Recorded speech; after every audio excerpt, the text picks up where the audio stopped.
आपको खुशामदीद। मैं हूं आपका मेज़बान मोहम्मद जुनैद और आप देख रहे हैं मार्का हक का एक बरस मुकम्मल होने पर जियो न्यूज़ पर खुसूसी नशियात। एक बरस पहले भारत की जानिब से पाकिस्तान पर हमला किए जाने की सूरत में पाकिस्तान ने मार्का हक में ऑपरेशन बुनियानुल मुर्सूस का आगाज़ किया और उसके नतीजे में भारत को नाकाबिल तलाफ़ी दिफाई नुकसान पहुँचाया। भारतीय तैयारे गिराए। सिविल, दिफाई और अस्करी महाज पर कामयाबियाँ हासिल करते हुए पाकिस्तान ने पूरी दुनिया में अपने मौक़िफ़ को तस्लीम करवाया। हम इस नशियात का आगाज़ इस वक्त से कर रहे हैं और अगले आने वाले कई घंटों में और अगले चंद दिनों में आप जियो न्यूज़ के मुख्तलिफ प्रोग्राम्स और बुलेटिन्स में पिछले बरस मार्का हक में पेश आने वाले वाक़यात, ऑपरेशन बुनियानुल मुर्सूस की तफसील और इस दौरान पाकिस्तान ने जो कामयाबियाँ हासिल की, बैनुल अक़वामी सतह पर उसको जो पज़ीराई मिली, इससे मुतालिक तमाम वाक़यात की तफसील देखते रहेंगे। इस खुसूसी नशियात का हम आगाज़ करेंगे और सबसे पहले हम बात करेंगे पाकिस्तान के सीनियर सहाफ़ी तजज़ियाकार जियो न्यूज़ के प्रोग्राम कैपिटल टॉक के मेज़बान हामिद मीर साहब से। हामिद मीर साहब, बहुत शुक्रिया आपके वक्त का। पिछले बरस गैर मामूली सूरत हाल थी जिस वक्त 6 और 7 मई की दरमियानी शब ये पहली दफ़ा ये ख़बर सामने आई और फिर उसके बाद मुख्तलिफ वाक़यात हुए। आपके पास पहली ख़बर क्या पहुँची, क्या आपके तासुरात थे और क्या उस वक्त जहन में था कि अगले आने वाले घंटों में क्या कुछ हो सकता है जब इब्तदा में इस सारे वाक़े से मुताल्लिक़ ख़बर सामने आई? जी शुक्रिया जुनैद साहब। मुझे याद है कि तकरीबन 1 साल पहले, बिल्कुल 1 साल पहले की बात है कि ये तो हमें अंदाज़ा था कि जो पहलगाम में इंडिया ने फॉल्स फ्लैग ऑपरेशन किया था और उसके बाद पाकिस्तान के ख़िलाफ़ पूरी दुनिया में एक प्रोपेगेंडा मुहिम उसकी जारी थी, तो ये ख्याल था कि हो सकता है कि ये हमला कर दें। लेकिन हमारे बहुत से जो सिक्योरिटी एक्सपर्ट्स थे उनका ख्याल था कि जी इंडिया जो है वो शायद हमला नहीं करेगा, लेकिन हमारा ख्याल था कि इंडिया जो है वो कुछ ना कुछ कर सकता है। तो इसी तरह एक दिन हम दफ्तर से घर आए और खाना वाना खा के रात को सो गए, तो मुझे लेट नाइट कुछ मैसेजेस आने शुरू हो गए। तो मैंने पहले उनको इग्नोर किया, लेकिन फिर मैंने देखा कि वो दिल्ली से एक ऐसी सीनियर खातून सहाफ़ी जो है वो मुझे बार बार मैसेजेस कर रही थी, जो कि एक बहुत मशहूर इंडिया का अंग्रेज़ी का मैगज़ीन है, उसकी एडिटर हैं और मैं कई साल से उनके मैगज़ीन के लिए आर्टिकल लिख रहा था। तो वो मुझे बार बार मैसेज कर रही थी। मैंने कहा पता नहीं क्या हो गया। मैंने फिर उनका मैसेज जब चेक किया तो वो मुझे बार बार पूछ रही थी are you okay, are you okay. मैंने उनको पूछा व्हाट हैपेंड, तो उन्होंने कहा कि इंडियन आर्मी ने इस्लामाबाद पे कब्जा कर लिया है, तो मैं बस I am concerned about your security. मैंने कहा इंडियन आर्मी ने इस्लामाबाद पे कब्जा कर लिया है। मैंने समझा कि शायद मेरा फ़ोन जो है वो हैक हो गया है या कोई मुझे वैसे ही इनका फ़ोन हैक हो गया है। तो मैंने उनको कॉल की और मैंने कहा ये आप ही मुझे मैसेजेस भेज रही हैं? तो उन्होंने कहा thank you very much for calling me back. और फिर उन्होंने कहा कि देखिए लाहौर पे भी कब्जा हो गया, कराची पे भी जो वो कब्जा हो गया और इस्लामाबाद में I am very much concerned about you. मैंने कहा आप क्या बात कर रही हैं कि इस्लामाबाद पे कब्जा हो गया है? कहती है हाँ, जो हमारा चैनल है वो उनके मैगजीन का जो है एक टीवी चैनल भी है बड़ा मशहूर इंडिया में, तो वो ब्रेकिंग न्यूज़ चला रहे हैं कि इस्लामाबाद में इंडियन आर्मी जो है वो लैंड कर गई है। और फिर उन्होंने बताया कि शहबाज शरीफ जो है वो भागे हैं और इस तरह की बहुत सी उन्होंने बातें की। तो मैंने कहा देखें अभी तक तो मुझे कोई ऐसी बात का नहीं पता, लेकिन काफ़ी रात हो चुकी है तो आप थोड़ी देर बाद मुझे कॉल करें। मैंने फिर फ़ोन किया जियो के न्यूज़ रूम में और मैंने उनको पूछा कि क्या सूरत हाल है। उन्होंने कहा क्या हुआ है? मैंने कहा सब ठीक है। उन्होंने कहा आप क्या पूछना चाह रहे हैं? तो अब मेरे साथ मेरा फ़ोन भी है, मेरे कान के साथ लगा हुआ है, तो मैं ज़रा चल के उठा और मैंने खिड़की खोल के बाहर देखा कि बाहर क्या हालात हैं। तो बाहर के हालात ठीक थे। मैंने जो वहाँ पे असाइनमेंट एडिटर थे न्यूज़ रूम में लेट नाइट, मैंने उनसे कहा कि अच्छा ठीक है मैं इस्लामाबाद न्यूज़ रूम में फ़ोन करता हूँ, क्योंकि मैंने पहले कराची में फ़ोन किया। मैंने इस्लामाबाद के न्यूज़ रूम में फ़ोन किया। मैंने उनसे कहा कि यार ज़रा आप देखें कि ज़रा जाके देखें कि ये बाहर साहब हालात ठीक हैं। उन्होंने कहा हुआ क्या है? मैंने कहा यार वो कोई इस तरह इंडिया से फ़ोन आ रहे हैं। तो उन्होंने हंसना शुरू कर दिया। उन्होंने कहा हम देख रहे हैं इंडियन चैनल जो है वो तो कह रहे हैं इस्लामाबाद पे कब्जा हो गया। मैं कहा सब ठीक है ना? उन्होंने कहा जी सब ठीक है। फिर मैंने एक आध कॉल की इधर उधर और सारे मामलात मुझे ठीक नजर आए। तो मैंने फिर उनको उन खातून सहाफ़ी को मैंने बताया कि एवरीथिंग इज़ अंडर कंट्रोल, ऐसी कोई बात नहीं है और आपका मीडिया जो है वो गलत बयानी कर रहा है। तो उसने फौरन, वो उस वक्त दफ्तर में बैठी हुई थी, उसने शाउट करना शुरू कर दिया अपने कुलीग्स पे। उसने अपने एक कुलीग का नाम लेके उसको कहा कि स्टॉप दिस नॉनसेंस, ये तुम क्या कर रहे हो, पाकिस्तान में सब ठीक है, आप गलत कर रहे हैं। तो ये था जनाब, पहली खबर मेरे तक इस तरह पहुंची थी। और उसके बाद फिर हम सोए नहीं, और फिर उसके बाद जियो पर हमारी ट्रांसमिशन शुरू हो गई, जिस तरह अभी आप ट्रांसमिशन कर रहे हैं। और फिर हमने जो इंडियन मीडिया है उसका जो झूठ है उसको फिर कई दिन तक बेनकाब किया। तो आबिद मीर साहब, कई वाक़यात उसके बाद पेश आए। एक तरफ बुनियानुल मसूर था कि सियासी क़यादत के फैसले, पाकिस्तान की मुसल्लह अफ़वाज के इक़दाम और उनकी दिफाई कारकर्दगी, और फिर पाकिस्तान के मौक़िफ़ की तर्जुमानी सही तरीके से करना और हक़ाइक़ को सामने रखना। जिस तरह आपने कहा भी कि भारतीय मीडिया क्या कह रहा था, वो ज़िम्मेदारी बहुत ही बेहतरीन तरीके से पाकिस्तानी मीडिया ने निभाई और एक मिसाली किरदार अदा किया, और उसमें जियो न्यूज़ भी शामिल था। आप और दीगर कई शख्सियात उस नशियात का हिस्सा थी। आगे चलकर ये एक और बड़ा इम्तिहान भी बन गया है, चूँकि भारत की जानिब से जो प्रोपेगेंडा किया जा रहा था, ना सिर्फ पाकिस्तान के बारे में गलत मालूमात पर मबनी तफसील सामने लाई जा रही थी, कई शख्सियात को निशाना बनाया जा रहा था।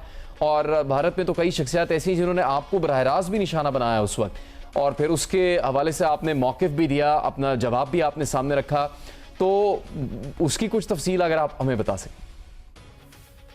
देखें, ये हुआ ये था कि जब इंडिया ने बहुत ज़्यादा झूठ बोलना शुरू किया, तो पहले तो हम ये समझे कि शायद ये जो झूठ है ना, ये इनको फीड किया जा रहा है, इसलिए ये झूठ बोल रहे हैं। और फिर आहिस्ता आहिस्ता हमें ये एहसास हुआ कि ये झूठ बहुत सोच समझ के बोल रहे हैं, और ये फेक न्यूज़ को एक जंगी हथियार के तौर पे इस्तेमाल कर रहे हैं। मसलन जब उन्होंने कहा जी कि कराची पोर्ट पे कब्जा हो गया है, इस्लामाबाद में कब्जा हो गया है, वज़ीर आज़म शहबाज शरीफ पाकिस्तान से भाग गए हैं एक स्पेशल प्लेन में, तो ये एक्चुअली वो पाकिस्तानी अवाम जो है ना, उनको हवास बाख्ता करना चाह रहे थे, उनके हौसले तोड़ना चाह रहे थे। तो उसमें हमारा जो प्लस पॉइंट है, हमने कोई बड़ा काम नहीं किया। हमने सिर्फ ये किया कि जो इंडियन मीडिया दावे कर रहा था उनको क्रॉस चेक किया, उनको काउंटर चेक किया। मिसाल के तौर पे मुझे याद है कि एक दिन सुबह का वक्त था, कुछ 10 साढ़े 10 बजे का टाइम था, और अर्नब गोस्वामी जो हैं उन्होंने अपने टीवी चैनल पर यह दावा किया जी कि रावलपिंडी को तबाह बर्बाद कर दिया गया है, और नूर खान एयरबेस पे इंडिया ने मिसाइल मार दिए हैं, और रावलपिंडी जल के राख हो गया। तो अब एक दफ़ा फिर मुझे इंडिया से एक जर्नलिस्ट ने उसका क्लिप भेजा, और उसने कहा, इज इट करेक्ट? मैंने वो सुना। इस दौरान में हम जियो के इस्लामाबाद ऑफिस से, हम कराची ऑफिस से एक लाइव ट्रांसमिशन में बैठे हुए थे। तो जब ये सवाल वहां पर आया, तो जाहिर बात है हमारे पास तो यही खबर थी कि नूर खान एयरबेस पे एक मिसाइल जरूर लगा, लेकिन कोई इतना नुकसान नहीं हुआ, और रावलपिंडी शहर बिल्कुल ठीक है। और ये जो कहा जा रहा है कि रावलपिंडी शहर जल के राख हो गया, तो ये बिल्कुल गलत बात है। हमने उसकी तरदीद कर दी। लेकिन अर्नब गोस्वामी साहब जो हैं, उन्होंने जब मेरी वो तरदीद सुनी, तो उन्होंने कहा कि फिर मेरा नाम लेके मेरे पे तनकीद की गई, ये झूठ बोल रहा है, ये है। इस दौरान एक ब्रेक आई। जब ब्रेक आई तो मैंने ये फैसला किया कि ये तो स्टूडियो से बैठ के, तो ये जंग जो है, ये तो अब प्रोपेगेंडे की जंग है, और मैं जर्नलिस्ट हूँ, तो मैं स्टूडियो से बैठ के तो सिर्फ एक स्वीपिंग स्टेटमेंट मुझे नहीं देना चाहिए। तो मैं नीचे उतरा और मैंने गाड़ी में बैठा, और मैं जनाब नूर खान एयरबेस पे पहुंच गया। अब जब मैं नूर खान एयरबेस के इर्द गिर्द घूम रहा हूँ, ट्रैफिक भी चल रही है और मैं चक्कर लगा रहा हूँ, तो जाहिर बात है तब तक इंडिया का मिसाइल जो है वो हिट कर चुका था और कोई नुकसान वगैरह नहीं हुआ था। तो मुझे लोगों ने पहचान लिया, उन्होंने, सिक्योरिटी फोर्सेस के लोगों ने पूछा कि आप क्यों घूम रहे हैं, तो मैंने कहा जी ये हुआ। तो वो उन्होंने मुझे डिटेल बताई और रिक्वेस्ट भी की कि इसके विजुअल जो है आप शेयर ना करें, लेकिन आप ये नूर खान एयरबेस जो है ना, इसकी आप वीडियो बना लें और बेशक आप शेयर कर दें। अब जनाब मैंने वो नूर खान एयरबेस की मैंने वीडियो बना ली और मैं वापस आया और मैंने अपने न्यूज़ रूम को दे दी, और मैंने उसके बाद फिर मैंने अर्नब गोस्वामी साहब जो है उनको उनका झूठ बेनकाब किया, और मैंने कहा जी मैं खुद नूर खान एयरबेस को विजिट करके आया हूँ, और अर्नब गोस्वामी साहब कह रहे हैं कि एयरबेस भी तबाह हो गया और शहर जो है वो जल के राख हो गए, बिल्कुल झूठ बोल रहे हैं। वो मौका था जब इंडियन मीडिया जो है वो फिर उसके उन्होंने मुझे इतने मैसेजेस भेजे कि ये इस तरह लग रहा है कि हमें जो है ना वो जानबूझ के इस्तेमाल किया जा रहा है, और ये एक बाकायदा जो हमारी सिक्योरिटी फोर्सेज है, हमारी फौज है, इंटेलिजेंस एजेंसीज हैं, वो सारी मिलकर हमें बेवकूफ़ बना रही हैं। और उसके बाद बहुत से जो इंडियन जर्नलिस्ट हैं वो या तो खामोश हो गए या वो गायब हो गए, और कुछ ऐसे थे कि जो उस काम में मसरूफ रहे, उस झूठ के कारोबार में मसरूफ रहे। तो मैं अकेला नहीं था, जुनैद साहब आप भी थे, आपके कलीग्स भी थे, और भी पाकिस्तान के टीवी चैनल। तो मजमूई तौर पे जो पाकिस्तान का मीडिया था, उसके बाद फिर उसकी क्रेडिबिलिटी जो है वो ऐसी बनी कि इंटरनेशनल मीडिया जो है उसने भी जब इंडियन मीडिया को क्लेम करता था तो वो हमसे पूछते थे, इंटरनेशनल मीडिया CNN वाले, वॉशिंगटन पोस्ट, BBC वाले, वो हमसे पूछते थे कि आप बताइए। तो इसमें मैं समझता हूँ कि हमारा प्लस पॉइंट ये था कि हम जो है वो सच्चाई को रिपोर्ट कर रहे थे, और इंडियन मीडिया का प्रॉब्लम ये था, उनका नेगेटिव पॉइंट ये था कि वो सिर्फ झूठ को रिपोर्ट कर रहे थे, वो फेक न्यूज़ फैला रहे थे। तो ये फेक न्यूज़ और झूठ का मुकाबला था सच के साथ, और इसलिए हमें इंडियन मीडिया का जो झूठ है उसको बेनकाब करने में, उसको डिफीट करने में कोई ज़्यादा परेशानी नहीं हुई, कोई मुश्किल नहीं हुई। तो अहमद मीर साहब, एक तरफ तो ये इंडियन मीडिया का बयान सामने आ रहा था जो बहुत ज़्यादा यानी फेक न्यूज़ थी और उसका वो फैलाव जारी रखे हुए थे, उसको आपने भी कॉल आउट किया और पाकिस्तान में दीगर सहाफ़ियों ने भी किया। आपने तो एक वाक़या बताया, लेकिन अर्नब गोस्वामी ने तो आपको बराह रास्त टारगेट भी किया था, आपका नाम लेकर वो अपनी नशियात में बहुत सी बातें करते रहे, जिसका आपने बड़ा मौसूर जवाब दिया था। इंडियन जो हुकूमत थी, उनके जो आला ओहदेदार हैं, वो भी हक़ाइक़ को तस्लीम करने के लिए तैयार नहीं थे, चूँकि आखिरी दिनों में जिस वक्त जयशंकर साहब का हवाला दिया जाता रहा और उनसे कुछ सवालात होते रहे, उसका वो बहुत तसल्लीबख्श जवाब नहीं दे सके थे, या वो बहुत से ऐसे हक़ाइक़ जो उनके सामने रखे गए जो पूरी दुनिया तस्लीम कर चुकी थी, बैनुल-अक़वामी नशरियाती इदारे उसको तस्लीम कर चुके थे, वो उसको मानने के लिए तैयार नहीं थे। तो ये भी एक क्या बहुत बड़ी लर्निंग थी इंडियन मीडिया के लिए, इंडियन हुकूमत के लिए, और जो इंडियन आला हुकाम है उनके लिए भी। देखिए, एक चीज़ जो लर्निंग है ना, वो ये है कि क्योंकि मैंने तो सिर्फ ये जंग जो है उसको रिपोर्ट नहीं किया, और भी बहुत सी जंगें दुनिया के मुख्तलिफ ममालिक में मैं देख चुका हूँ। तो हमेशा से मेरा ये एक्सपीरियंस है कि जो जंग होती है ना, उसमें झूठ जो बोला जाता है या प्रोपेगेंडा किया जाता है या जो फेक न्यूज़ फैलाई जाती है, वो एक जंगी हथियार होता है। और ऐसा आपने देखा कई मरतबा, ये जो रिसेंटली ईरान की अमेरिका और इजराइल के खिलाफ जंग चल रही थी, इसमें आपने देखा कि इजरायली मीडिया और अमेरिकी मीडिया जो है वो कई दफ़ा झूठ बोलता था, और कई दफ़ा उनके बहुत सीनियर ओहदेदार जो हैं वो सोच समझ के झूठ बोल रहे होते थे। मकसद ये होता था कि जो दुश्मन है उसको हवास बाख्ता कर दिया जाए, उसको परेशान किया जाए, और अवामी सतह पर लोगों के हौसले तोड़े जाए। बिल्कुल यही कोशिश जो है वो इंडियन गवर्नमेंट की थी, और इंडियन गवर्नमेंट जो है उसने अपनी इंटेलिजेंस एजेंसीज और सिक्योरिटी फोर्सेस के साथ मिलकर झूठ बोला और अपने मीडिया को इस्तेमाल किया और अपने मीडिया की क्रेडिबिलिटी खराब की। देखें, ये एक ऐसा नुक्ता है कि जो बतौर एक जर्नलिस्ट के बहुत अहम है, हमें समझना चाहिए। और बहुत से जो इंडियन जर्नलिस्ट हैं उन्होंने बाद में मेरे साथ मुख्तलिफ इंटरनेशनल कॉन्फ्रेंसों में, फोरम्स पे मेरी उनसे बात हुई। अभी कुछ अर्सा पहले मैं जॉर्ज टाउन यूनिवर्सिटी में गया हुआ था वाशिंगटन में, तो वहाँ पे भी मुझे एक इंडियन जर्नलिस्ट ने ये बात कही। उसने कहा कि जिस बेदर्दी के साथ और जिस जालिमाना तरीके से हमारी इंटेलिजेंस एजेंसीज ने और सिक्योरिटी फोर्सेस ने हमें इस्तेमाल किया और हमारी क्रेडिबिलिटी जो है उसको डिस्ट्रॉय किया है, अब उसको दोबारा रिस्टोर करने में हमें बड़ा अरसा लगेगा। उन्होंने कहा कि देखें, उन्होंने मुझे कहा कि आप पर पाबंदी लगा दी गई, आपका ट्विटर अकाउंट जो है वो बैन कर दिया गया, आपका यूट्यूब चैनल बैन कर दिया गया, जियो टीवी को बैन कर दिया गया। लेकिन उन्होंने मुझे कहा कि मैं आपको बताता हूं कि जब आपको बैन कर दिया गया तो उसके बाद जो इंडिया है वहां पर जियो न्यूज़ की जो व्यूअरशिप है उसमें इजाफा हो गया, और वो मुख्तलिफ तरीकों से अब तो लोग जो हैं उनको सोशल मीडिया इस्तेमाल करना आ गया कि अगर आप किसी का चैनल बंद भी कर दें, किसी पर पाबंदी भी लगा दें, तो वो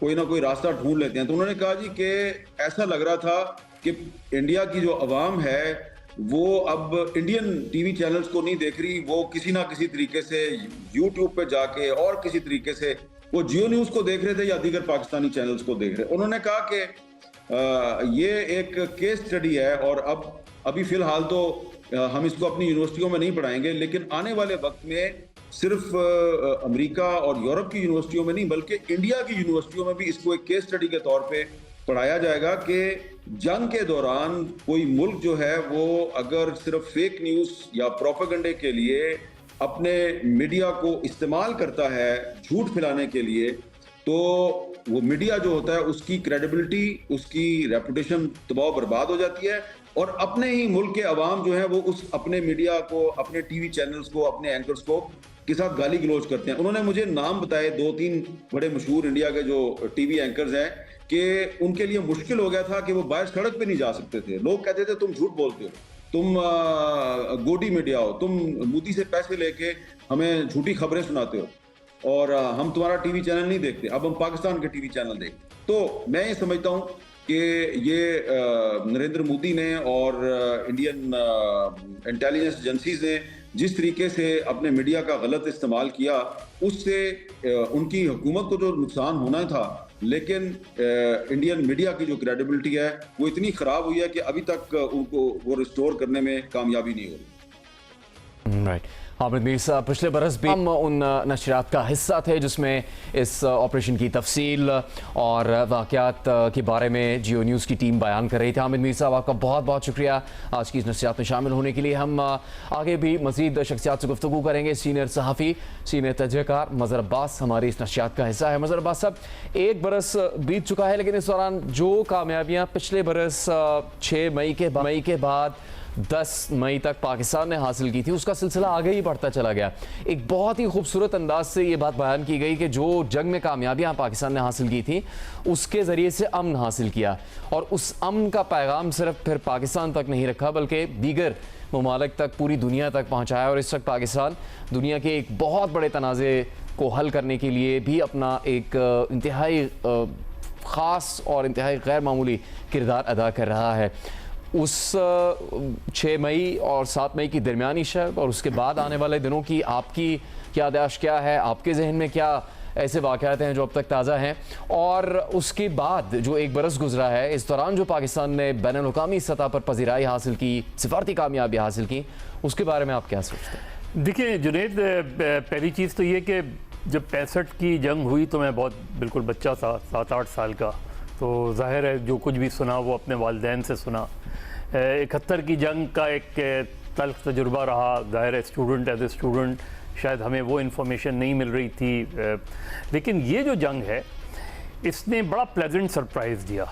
यानी ये बात अपनी जगह बिल्कुल दुरुस्त है। अभी मीर साहब जो बात कह रहे थे कि ये मुकाबला हुआ इन्फॉर्मेशन वर्सेस डिसइन्फॉर्मेशन का, और आप सोचें कि पाकिस्तानी मीडिया ने सिर्फ इन्फॉर्मेशन दी। देखिए, आमतौर पे कहा जाता है कि truth is the first casualty in war, लेकिन इन्फॉर्मेशन कैजुअल्टी नहीं होती है, इन्फॉर्मेशन तो दी जाती है। इंडिया मीडिया ने जितनी disinformation the, I wish and I hope कि किसी ने इसको कलेक्ट किया हो, और अगर हम इसे जमा करें तो ये बड़ा क्लासिकल एग्जाम्पल होगा कि किस तरीके से डिसइन्फॉर्मेशन डेलिबरेटली अपने लोगों को मिसगाइड करने के लिए दी गई। और दूसरी तरफ एक पाकिस्तानी मीडिया जिसको बहुत तनकीद का निशाना बनाया जाता रहा है, उसने कितना इंडिपेंडेंटली प्योर इंफॉर्मेशन की बुनियाद पे चीज़ें दी। वो कोई स्लोगन मॉन्गरिंग में नहीं गया, उसने गैर ज़रूरी तौर पर जज्बाती अंदाज में चीज़ें नहीं दी, उसने एक एक्यूरेट इंफॉर्मेशन दी जिसकी एक इंफॉर्मेशन को इंडियन मीडिया डिनाई नहीं कर सका, जबकि इंडिया मीडिया जो कुछ दे रहा था उसको खुद इंडियन मीडिया कॉन्ट्रडिक्ट कर रहा था। तो ये बड़ी क्लासिकल एग्जाम्पल है इस जंग की। अनलाइक अदर वॉर्स, इस जंग में जितना एक्सपोज, और इंडियन मीडिया याद रखें कि हमसे बहुत ज़्यादा एक्सपीरियंस्ड है, यानी वहाँ टेलीविज़न भी बहुत पहले आया, 90s में आ गया था, और भी अगर आप मीडियम्स देखें, प्रिंट का तो बहुत पुराना वो है, लेकिन ख़ुद बहुत से इंडियन सीनियर जर्नलिस्ट जो थे वो सरप्राइज थे कि किस तरीके से फैक्ट्स को, एक तो होता है ना फैक्ट्स को आप डिस्टॉर्ट करते हैं, एक चीज़ जो फैक्ट होती ही नहीं है वो प्योर प्रोपेगेंडा, और जाहिर है प्रोपेगेंडा बहुत ज़्यादा स्टैंड नहीं कर पाता। आप अगर वही फुटेज दिखा दें जो इंडिया दिखा रहा है कि जी यहाँ अटैक हुआ, और आप वो दिखा दें तो इंडियन मीडिया एक्सपोज हो गया। तो मेरा ख्याल है ये बहुत अच्छा एक्सपीरियंस है। पहली चीज़ ये कि हमारी अपनी हुकूमतों को अपने मीडिया पर एतमाद बढ़ाना चाहिए, उन पे एतबार करना चाहिए। और उसने प्रूव किया, हमें कोई डिक्टेशन नहीं मिल रही थी, हम इंफॉर्मेशन दे रहे थे अपनी बुनियाद पे। हमने वॉर रूम्स बनाए, उसमें भी हमने इस चीज़ का ख्याल रखा कि हम किसी भी जगह जज्बाती ना हो, किसी भी जगह ऐसा ना हो कि हम किसी कोई एंगल दे रहे हो, हम प्योर इंफॉर्मेशन दे रहे थे। और एज ए नेशन इस जंग में जो हम इमर्ज होके आए हैं, वो न सिर्फ ये कि बहैसियत कौम इमर्ज होके आए हैं, लेकिन हमारी एयरफोर्स ने, जिससे हालांकि हमारी एयरफोर्स हमेशा से जो है 65 से लेके आज तक अगर हम देखें तो एयरफोर्स हमारी दुनिया की लीडिंग एयरफोर्स के तौर पे सामने आई है और इसमें मज़ीद वो हुआ। लेकिन ये पूरा साल अगर आप देखें कि एक तो ये कि पाकिस्तान ने प्रूव किया कि वो एक रिस्पॉन्सिबल एटमी ताकत है। पाकिस्तान ने ये प्रूव किया कि हमला उसने नहीं, उस पर हमला हुआ था। फिर अगर हम उस पूरे साल में देखें, उसके बाद जब ये ईरान और इज़राइल और ईरान अमेरिका जंग हुई तो पाकिस्तान का एक और रोल सामने आया और वो था डिप्लोमेटिक महाज पे। और उसने वाकई बहुत से लोगों को सरप्राइज़ किया कि आज पाकिस्तान ऐसा मुल्क है कि जिस पे ना सिर्फ अमेरिका एतमाद कर रहा है, ना सिर्फ ईरान एतमाद कर रहा है, बल्कि जितनी भी गल्फ़ स्टेट्स हैं वो एतमाद कर रही हैं। और आज के दिन तक, जंग से लेके जंगबंदी तक और अब मुआहदे के करीब पहुंचने तक, कोई एक मुल्क भी ऐसा नहीं है जिसने पाकिस्तान पे डाउट किया हो। तो मेरा ख्याल है डिप्लोमेटिकली हम जितना स्ट्रांगली इमर्ज होके आए हैं, पहली जंग में भारत को सबक मिल गया, भारत को अंदाज़ा हो गया कि जिस तरह उसने हमला किया था और जिस तरह जवाब मिला, तो उसके बाद हमने देखा कि साल भर भारत की हिम्मत नहीं हुई। ये नहीं कि उनके जहनों में चीज़ें नहीं आ रही होंगी, यकीनी तौर पे आ रही होंगी, लेकिन हमने प्रूव किया कि वी वर प्रिपेयर्ड। हमने प्रूव किया कि अमन के तौर पे, अगर हमें अमन के तौर पे, अमन के सफ़ीर के तौर पे भी हम सामने आए। यानी जंग में हमने अपना दिफा मजबूती से किया और अमन के दिनों में हमने दूसरों की जंग रुकवाने में अपना रोल प्ले किया और कर रहे हैं, रोल कर रहे हैं। हालांकि हमारे इर्द गिर्द आप देखें, एक तरफ भारत है, दूसरी तरफ अफगानिस्तान है। अफगानिस्तान का अलग इशू चल रहा है। फिर ईरान और अमेरिका की जंग में जाहिर है हमें अंदाज़ा है कि इसके असरात कहाँ तक फैल सकते हैं, तो उसको रुकवाने में, और अभी भी बहुत सी चीज़ें ऐसी हैं जो हमारे सामने नहीं आ रही। जाहिर है पस मंज़र में बहुत सी चीज़ें हो रही हैं जिसकी डेवलपमेंट्स आती रहती हैं। तो हमने एज ए मीडिया, हमने एक रिस्पॉन्सिबल मीडिया का रोल प्ले किया। हमने कल भी एक रिस्पॉन्सिबल मीडिया का रोल प्ले किया था और आज भी एक रिस्पॉन्सिबल मीडिया का रोल प्ले कर रहे हैं। तो मेरा ख्याल है पाकिस्तानी मीडिया, हालांकि बहुत सी इम्प्रूवमेंट्स चाहिए होती हैं, लेकिन एक चीज़ तय, और ये चीज़ हमारे भी लोगों को रियलाइज़ करनी चाहिए कि पाकिस्तान मीडिया, जब मुल्क का मसला आता है, जब कौम का मसला आता है, तो पाकिस्तानी मीडिया ने कभी भी गैर जिम्मेदाराना रोल प्ले नहीं किया। बिल्कुल, आपने जिस तरह उन वाक़यात का जिक्र किया मज़हर साहब पिछले बरस के, ये बात सही है कि जो भी हक़ाइक़ आ रहे थे उसमें कुछ तल्ख़ हक़ाइक़ थे, कुछ ऐसे थे जिसमें भारत की बहुत सुबकी हो रही थी, लेकिन फिर भी पाकिस्तानी मीडिया में और ख़ास तौर पर जियो न्यूज़ पर किसी किस्म का कोई तंज़ भी नहीं किया गया। उस वक्त शायद इसका इतना एहसास ना हो, लेकिन बाद में इसका एहसास किया भी गया और इसकी अहमियत को तस्लीम भी किया गया। हमारी आज की इस नशियात में सीनियर एंकर पर्सन तज्ज़ियाकार शहजाद इकबाल, सीनियर सहाफ़ी तज्ज़ियाकार महमल सरफराज साहब अभी शामिल हो चुके हैं, उनसे भी हम गुफ्तगू करेंगे। महमल, मीडिया की भी बात हो रही है, लेकिन वो तभी आई मीडिया की जिम्मेदारी जब पहले सिविल क़यादत ने फैसले किए, मुसल्लह अफवाज ने अपना किरदार अदा किया और बहुत से ऐसे वाक़यात थे जिनके असरात पाकिस्तानी कौम तक पहुँचने नहीं दिए। पाकिस्तान में शहादतें भी हुई, ज़ख्मी भी हुए लोग, लेकिन बिलाखिर पाकिस्तान सुरखरू हुआ अपने उस मौक़िफ़ के तहत जिसमें पाकिस्तान ये कहता रहा कि हम जंग नहीं चाहते, अमन चाहते हैं। अगर जंग मुसल्लत की गई तो फिर उसका जवाब भी दिया जाएगा और उसका जवाब पाकिस्तान खुद उसका फैसला करेगा। जगह का तयन, फैसले का तयन खुद पाकिस्तान करेगा और फिर पाकिस्तान ने ये करके दिखाया और पूरी दुनिया ने इसको देखा। जी जुनैद, बिल्कुल ये बात सही है कि पाकिस्तानी मीडिया के भी, जैसा मज़हर साहब भी बात कर रहे थे, पाकिस्तानी मीडिया ने बड़े ही रिस्पॉन्सिबल तरीके से और फैक्चुअल तरीके से उन्होंने हर चीज़ रिप्रेजेंट की। अच्छा, ये बात है जुनैद कि हमने देखा है कि काफ़ी सालों से इंडियन मीडिया के अंदर जब पाकिस्तान का जिक्र होता है तो एक बड़े जिंगोइस्टिक स्टाइल के अंदर उधर जो है वो बात होती है।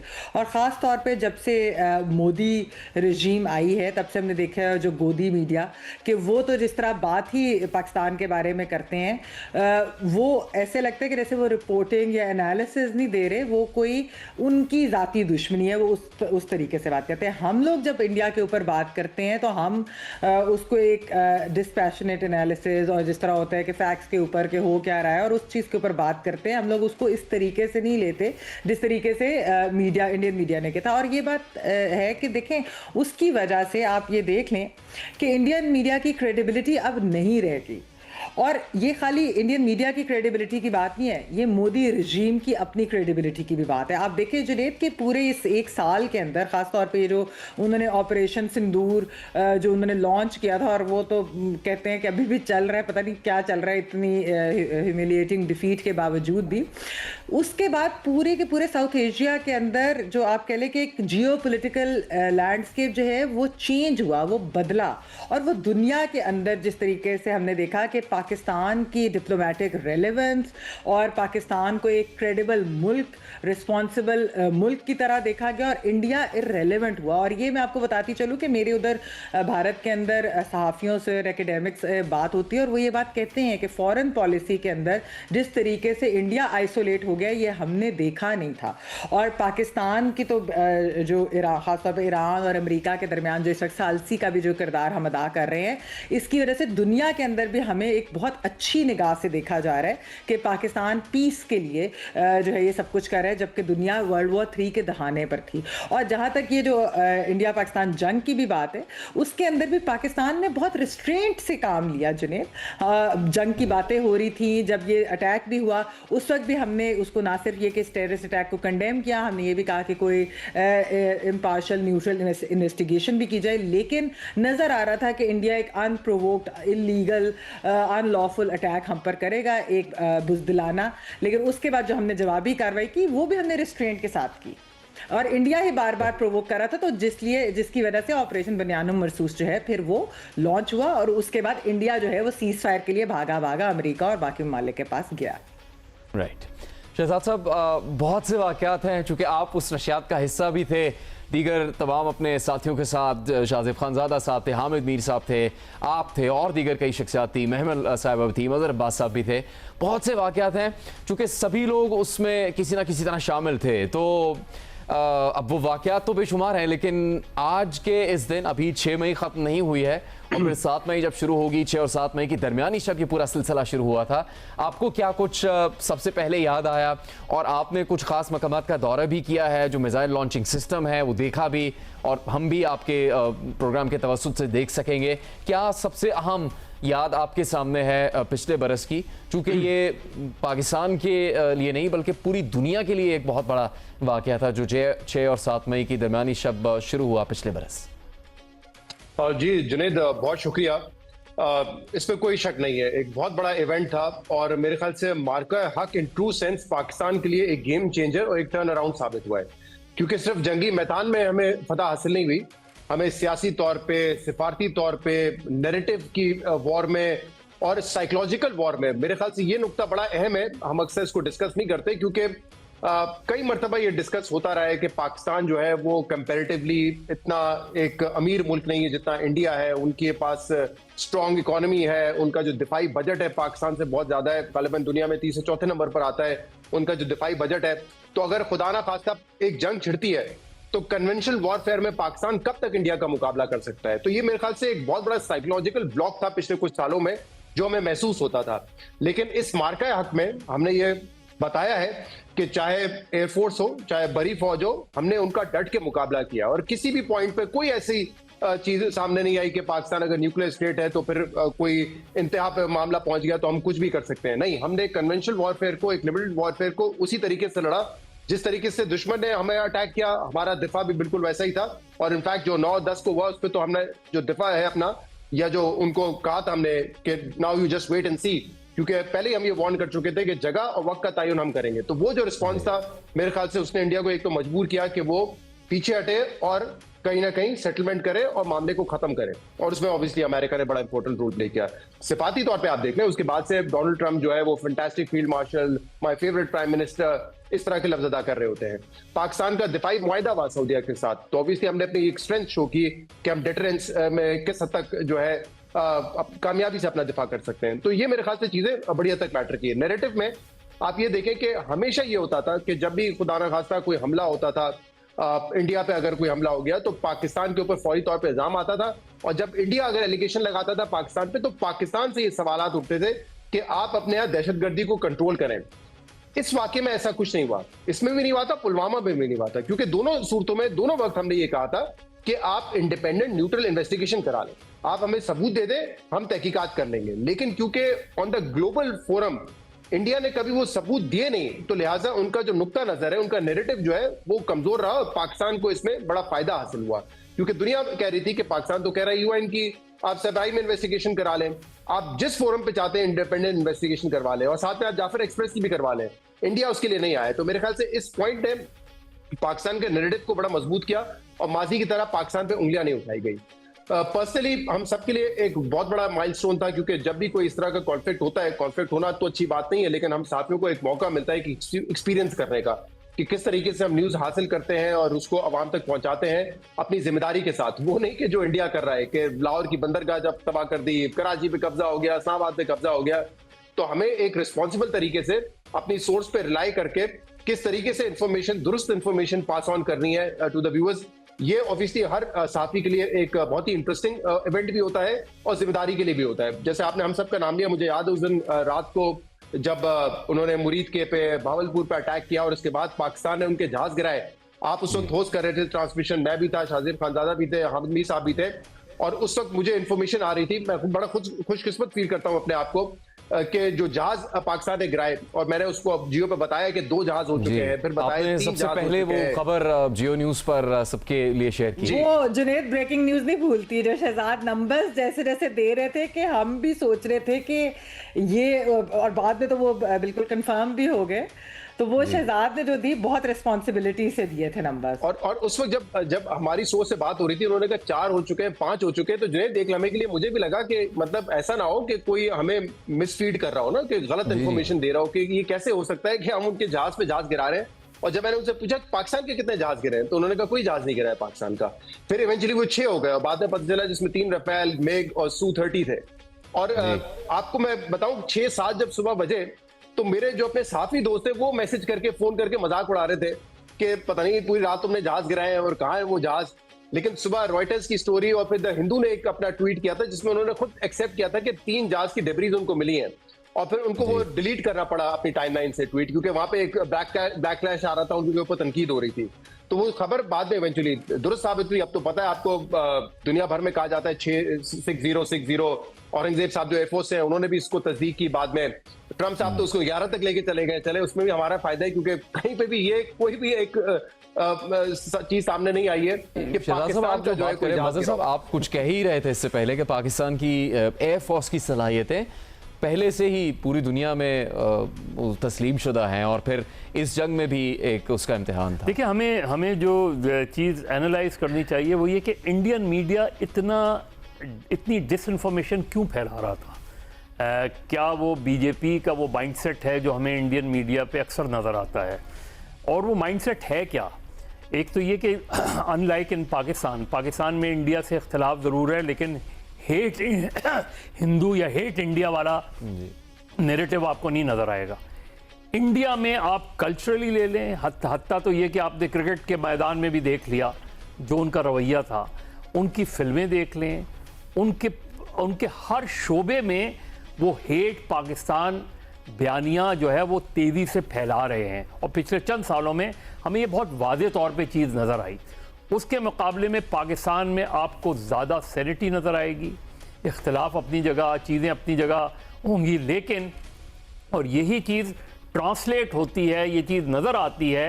हालांकि हमारा मीडिया इतना एक्सपेंड हुआ है, इलेक्ट्रॉनिक मीडिया ले लें, डिजिटल मीडिया लेंगे, बहुत सी गलतियाँ होती हैं, सब कुछ होती हैं, लेकिन बाय एंड लार्ज हम जो इमर्ज होकर आए वो ये कि एक बहुत ही मुतवाज़िन मीडिया के तौर पे उभर कर आए। हम पैनिक नहीं हुए किसी भी सूरत में, यानी इवन जो खबरें आ रही थी एक लम्हे के लिए आप हैरान हो जाते हैं, परेशान हो जाते हैं, यार हो सकता है ये बात सही हो, लेकिन अपने सेंसेस में रहते हुए, क्योंकि मुझे लगा कि इंडियन मीडिया को एक तो जिस तरह जो वहाँ का इस वक्त सूरत हाल है और वहाँ के जो जर्नलिस्टों से मेरी बात होती रहती है, और वो उनसे मुझे अंदाज़ा होता है कि वहाँ जिस हद तक इंतहा पसंदी पहुँच गई है, उसमें कोई भी एक शोबा भी इंडिया का जिसे नहीं कह सकते हम कि वो बज़ाहिर ऐसा लगे कि वो गैर जानिबदार है। तो ये जो डिफरेंस नज़र आया पिछले चंद सालों में, यानी पोस्ट मोदी इंडिया और प्री मोदी इंडिया, और पाकिस्तान में ओवरऑल जो हमें नज़र आया कि हम एक बहुत दो बड़ी जंगों से गुजरे, हमने इंतहा पसंदी के ख़िलाफ़ एक बड़ी जंग लड़ी उसमें। तो वो जो आज हम इमर्ज हो के आए पिछले एक साल में, वो हमें नज़र आया उस चीज़ में कि जंग हुई तो हमने किस तरह दिफा किया, और हमने बताया दुनिया को जो बात एक मर्तबा कही जाती थी पाकिस्तान के बारे में कि जी पाकिस्तान ने एटम बम बना लिया, पाकिस्तान एक गैर महफूज मुल्क है, और पाकिस्तान जो है किसी वक्त भी, हमने साबित किया कि हम एक इंतहाई पुरअमन एटमी ताकत हैं, और ये हमने प्रैक्टिकली शो करके दिखाया किसी भी स्टेज पे जिसे दुनिया ने एक्नॉलेज किया। फिर डिप्लोमेटिक महाज पे आप देख लें, मतलब ये चीज़ का यकीन नहीं था कि इतने सारे ममालिक पाकिस्तान को एज ए मीडिएटर तस्लीम कर लेंगे। बिल्कुल। और वो आज तक कहते हैं कि अगर मुज़ाकरात होंगे और मुआहिदा होगा तो पाकिस्तान में होगा, और पाकिस्तान को एज ए मीडिएटर। तो मेरा ख्याल है ये एक साल जो है आपके लिए इस महाज पे बहुत गोल्डन ईयर्स में शुमार किया जा सकता है कि पिछले एक साल में जंगी महाज पर भी और सिफारती महाज पे भी आपने जो कामयाबी हासिल की वो बहुत है, और बड़ी अपॉर्चुनिटीज़ हैं आगे अगर हम थोड़ा सा अपनी पॉलिसीज़ को इसी तरह इसको जारी रख सके।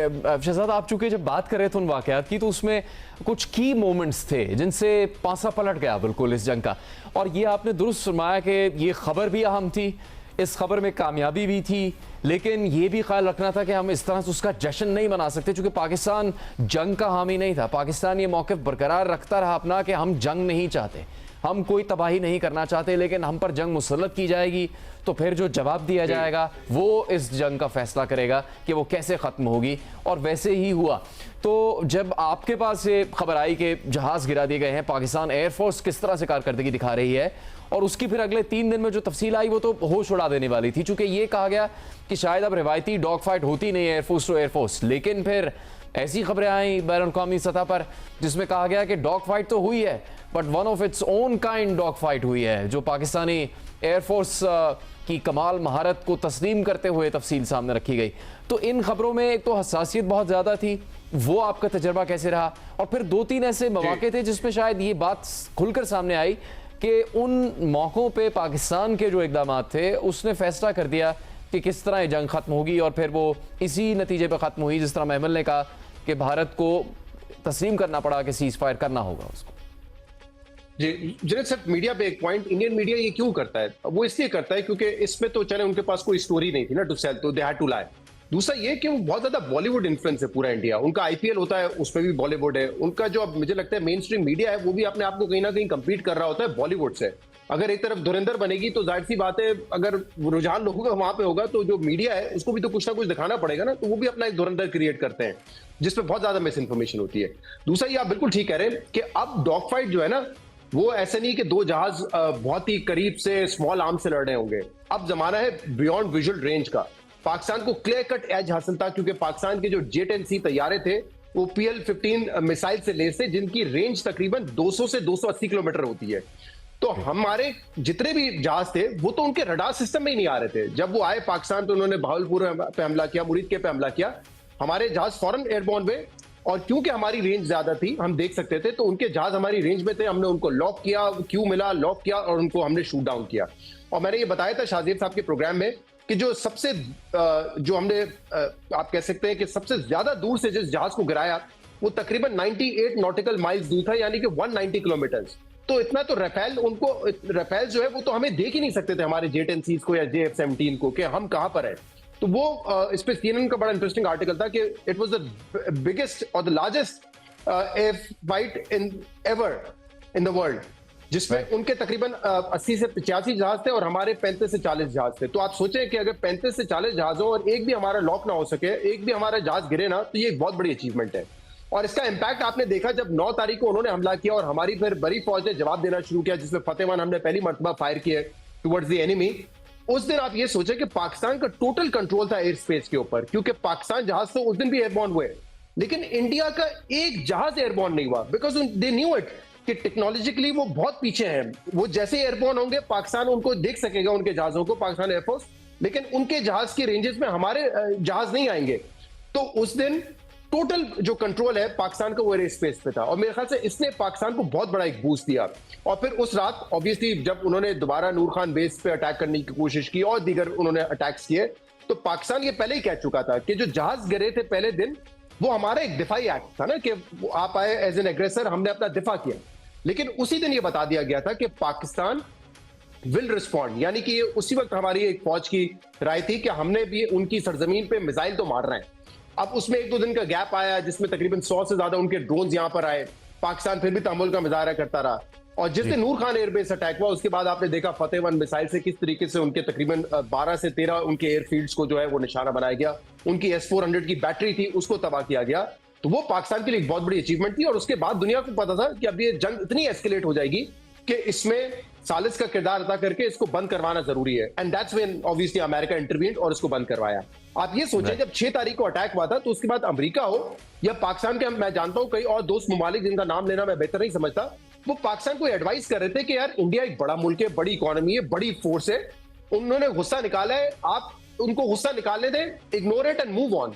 लेकिन पाकिस्तान ने अपने दोस्त ममालिक की बात भी नहीं सुनी और उनको ये समझाया कि ये पाकिस्तान यहाँ पे अपनी एक राइटफुल पोजीशन पे है, हम अपने दिफा का हक रखते हैं, तो ये नहीं हो सकता कि इस इंसिडेंट को इग्नोर कर दिया जाए।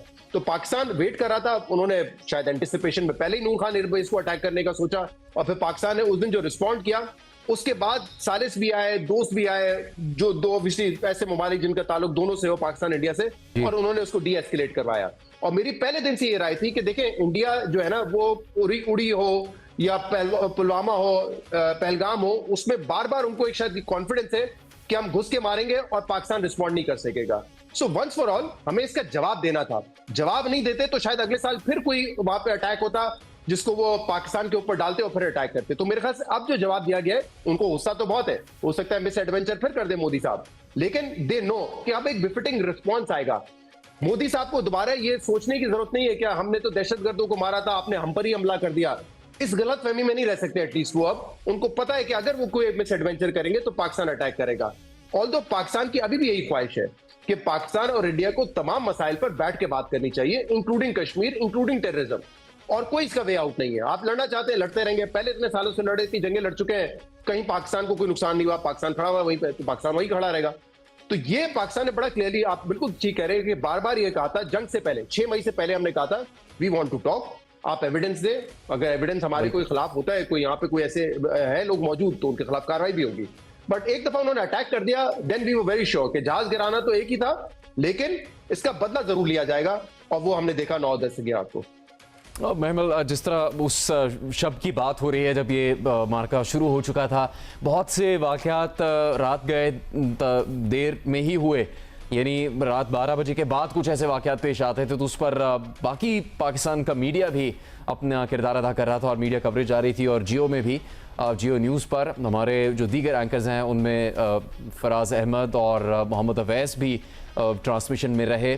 चूँकि रात के वक्त जो वाक़यात पेश आ रहे थे वो फिर पूरी तफसील उनकी सुबह तक बयान की जाती रहती थी, तो उसमें वो भी शामिल रहे। महमल, एक तरफ पाकिस्तान की सिविल क़यादत के फैसले थे, फिर मुसल्लह अफवाज ने जो किरदार अदा किया, Pakistan military, Pakistan air force, Pakistan navy ने, और फिर एक सिफारती महाज भी था, उसमें भी पाकिस्तान ने बिलाशुबा कामयाबी हासिल की। उसको भी लीड पाकिस्तान के वज़ीर आज़म, पाकिस्तान के नायब वज़ीर आज़म, वज़ीर ख़ारजा और उस वक्त आर्मी चीफ आसिम मुनीर कर रहे थे।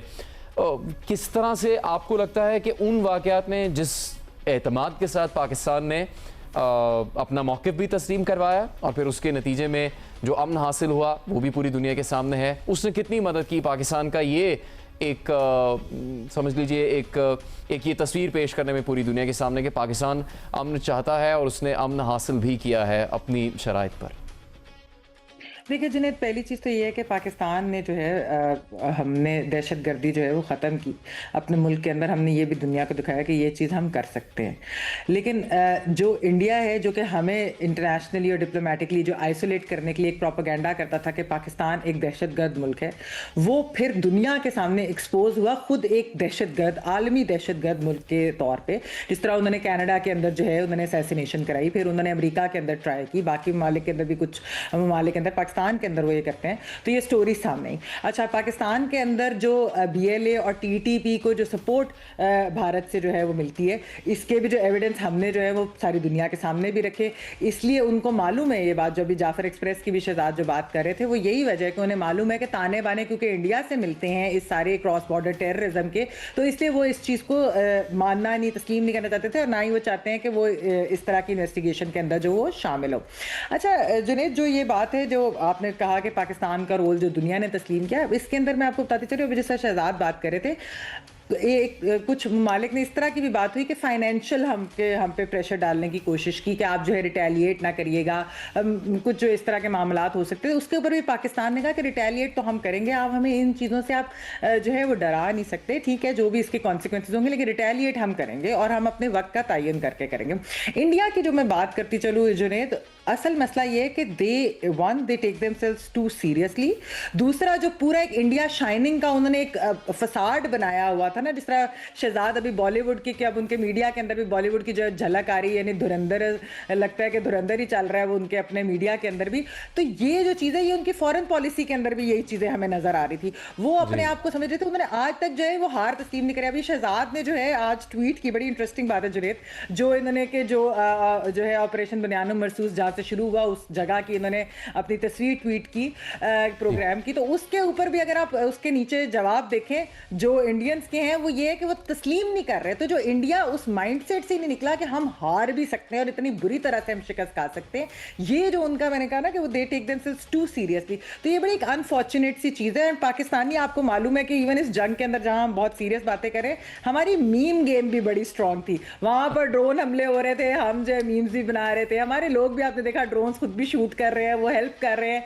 तो इस तरह की जो चीज़ें थी, आई थिंक कि पाकिस्तानी एज अ कॉम भी, हमारी सिविल मिलिट्री क़यादत भी, जिस तरीके से हमने ओवरऑल हर सतह के ऊपर, वो बेशक ट्विटर हो यानी सोशल मीडिया हो, या वो जो है इंटरनेशनल बैनुल-अक़वामी सतह के ऊपर हो, या जो हमारी डिसीजंस थी, उस सब पर हमने अपना लोहा मनवाया। मज़हर साहब, आखिरी मुख्तसर अगर आप बता सकें हमें, ये जो शहजाद साहब ने आज अभी जिक्र किया कुछ देर पहले द हिंदू अखबार का, अब जो दुनिया में असूल राइज हैं उसके तहत जंग में पहल करने वाले मुल्क को पसंद नहीं किया जाता। पाकिस्तान ने सब कुछ अपने दिफा में किया और अपने दिफा के लिए साबित किया कि वो नाकाबिले तस्खीर है, लेकिन एक बरस होने पर क्या ये एक बहुत ही महज इत्तफाक है या एक खुशाइन बात है कि इस दिन के शुरू होने से पहले एक वाक़या पेश आया और उसी अखबार द हिंदू ने पिछले आज 6 मई या 5 मई को इस बारे में ख़बर जारी की है कि बहरा अरब में जो पाकिस्तानी अमले ने, पाकिस्तान नेवी के अमले ने, पाकिस्तान के अमले ने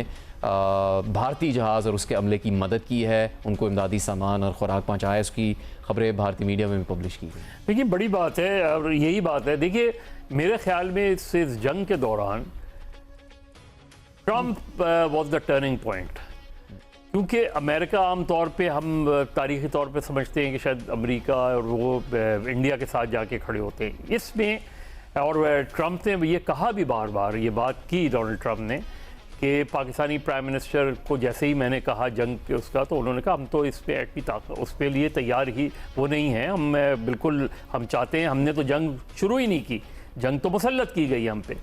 और उसके बाद जो डोनाल्ड ट्रंप की पोजीशन आई पाकिस्तान के हवाले से, वो टर्निंग पॉइंट था और ये बहुत वादे तौर पे, और फिर जाहिर है दुनिया में इसको एक्नॉलेज भी किया गया और हम इमर्ज होके आए एज ए पीसफुल नेशन। हम इमर्ज होके आए एज ए पीसफुल, जो इंडिया का ख्याल था वो ये था कि जब हम अटैक करेंगे तो चूँकि पाकिस्तान की दुनिया में एक रेपुटेशन बना दी गई कि टेररिस्ट मुल्क है और यहाँ टेररिस्ट ऑर्गेनाइजेशंस रहती हैं, लेकिन इस वक्त ने साबित किया कि जहाँ हम अपने मुल्क के अंदर एक्सट्रीमिज़म के ख़िलाफ़ लड़ाई लड़ रहे हैं, वहाँ हम अपने दिफा के लिए भी तैयार हैं, हम दूसरों को भी अमन की तरफ लाने के लिए तैयार हैं, और हमने ये प्रूव किया फिर कि ईरान और अमेरिका की जंगबंदी जो है और उसके बाद की डेवलपमेंट जो है उसमें भी ये साबित कर रही है। तो आज इंडिया का वो मीडिया इस चीज को कहीं ना कहीं एक्नॉलेज कर रहा है। बहुत शुक्रिया आपके वक्त का शहजाद इकबाल। बिनानुल मरसूस और मार्का हक का 1 बरस मुकम्मल होने पर जियो न्यूज़ की नशरियात 12 बजे के बाद भी जारी रहेगी।